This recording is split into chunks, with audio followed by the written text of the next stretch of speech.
লাউরে দিছে লাগছে বৈরাগী। সামনে দাঁড়িয়ে কিংবদন্তি রুনা লায়লা, আর তাকে দেখে গান গাওয়ার লোভ সামলাতে পারলেন না আরেক কিংবদন্তি কাঙ্গালিনী সুফিয়া।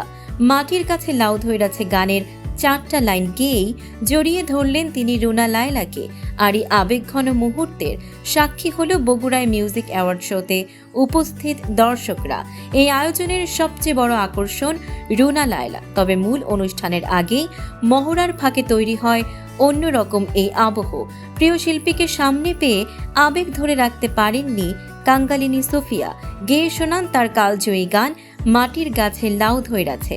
গানটি মনোযোগ দিয়ে শোনেন রুনা লায়লা, আর শেষে প্রশংসায় ভাসান এই বরেণ্য লোকশিল্পীকে।